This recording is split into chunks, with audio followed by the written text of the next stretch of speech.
हे दोस्तों, नाथूराम गोडसे एक हिंदू राष्ट्रवादी पत्रकार थे जो महात्मा गांधी की हत्या करने वाले के नाम से जाने जाते हैं। 30 जनवरी 1948 को नई दिल्ली में उन्होंने गांधी जी की छाती में 3 गोलियां मारी थीं। उनका जन्म महाराष्ट्र के पुणे में हुआ था। वह राष्ट्रीय स्वयंसेवक संघ और हिंदू महासंघ के सदस्य थे। विनायक चतुर्वेदी और थॉमसन हॉनसेन के अनुसार 1940 के शुरुआत में ही उन्होंने आरएसएस छोड़ दिया था। नाथूराम गोडसे के भाई गोपाल गोडसे भी गांधी जी की हत्या में उनके सहयोगी माने जाते हैं।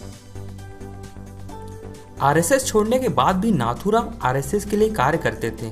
नाथूराम और उनके भाई गांधी जी द्वारा मुस्लिमों के हक में लिए गए निर्णय के खिलाफ थे।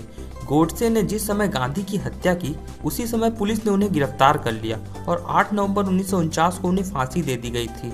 नाथूराम के पिता का नाम विनायक वामन राव गोडसे था, जो कि पोस्ट ऑफिस में कार्य करता थे, तथा उनकी माता का नाम लक्ष्मीबाई था। जन्म के समय उनका नाम रामचंद्र था, पर एक घटना की वजह से उनका नाम नाथूराम पड़ गया। नाथूराम के जन्म से पहले उनके माता पिता के 3 बेटे और 1 बेटी थी, लेकिन बचपन में ही तीनों बेटों की मृत्यु हो गई थी। अपने परिवार में बेटों की मृत्यु के डर से जन्म के आरंभिक काल में ही उनके माता पिता ने नाथूराम को एक लड़की बनाकर रखा था। वे उसे एक लड़की की तरह रखते थे, क्योंकि उन्हें डर था कि कहीं बाकी के 3 बेटों की तरह नाथूराम की भी मृत्यु न हो जाए। नाथूराम को बचपन में अपने नाक में नथ भी पहननी पड़ी थी, जिसकी वजह से उनका नाम नाथूराम पड़ा। नाथूराम के छोटे भाई के जन्म लेते ही उनके माता पिता ने नाथूराम को लड़का बताया। 5वीं तक गोडसे ने बारामती के स्थानीय स्कूल से ही शिक्षा ग्रहण की। बाद में अंग्रेजी भाषा की पढ़ाई के लिए उनके अंकल के साथ पुणे जाना पड़ा। उनके स्कूल के दिनों में वो गांधी जी को बहुत आदर करते थे। इसके बाद गोडसे ने स्कूल छोड़ दिया और तभी से राष्ट्रीय स्वयंसेवक संघ और हिंदू महासभा के कार्यकर्ता बन गए। हिंदू महासभा ने एक समय गांधी जी के ब्रिटिश के विरुद्ध हुए नागरिक अवज्ञा अभियान में उनका समर्थन किया था, लेकिन बाद में हिंदू महासभा 1940 के भारत छोड़ो आंदोलन से दूर रही। गोडसे ने हिंदू महासभा के लिए एक मराठी अखबार की स्थापना की, जिसका नाम अग्रणी था, जिसे कुछ साल बाद हिंदू राष्ट्र के नाम से जाना जाने लगा। गोडसे उस समय महात्मा गांधी के सिद्धांत मृत्यु तक उपवास के विरोध में थे।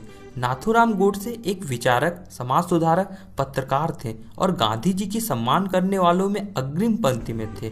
किंतु सत्ता परिवर्तन के बाद गांधी जी में जो बदलाव देखने को मिला, उससे नाथूराम ही नहीं बल्कि संपूर्ण राष्ट्रवादी युवा वर्ग आहत था। नाथूराम गोडसे भारत का विभाजन नहीं होने देना चाहते थे और परिणाम स्वरूप उन्हें गांधी जी की हत्या करनी पड़ी, क्योंकि उस समय गांधी जी भारत विभाजन का समर्थन कर रहे थे, जिसका बहुत से लोग विरोध कर रहे थे। 30 जनवरी 1914 को नाथूराम गोडसे गांधी जी की शाम वाली सभा में पहुंचे। जब गोडसे गांधी जी का चरण स्पर्श करने के लिए झुके तो गांधी जी को सहारा देने वाली लड़की ने कहा, भाई बापू को देरी हो रही है, इन्हें जाने दो। लेकिन गोडसे ने उस लड़की को एक तरफ किया और गांधी जी के बिल्कुल नजदीक से पिस्तौल द्वारा उनके सीने पर 3 गोलियां चला दी। गांधी जी को तुरंत बिरला हाउस ले जाया गया, जहां उनकी मृत्यु हो गई। दोस्तों, तो कुछ ऐसी थी नाथूराम गोडसे की स्टोरी। अगली वीडियो आप किस पर चाहते हैं, नीचे कमेंट करके बताएं। ये वीडियो आपको अच्छी लगी हो तो लाइक और कमेंट जरूर करें। इसी तरह की और वीडियो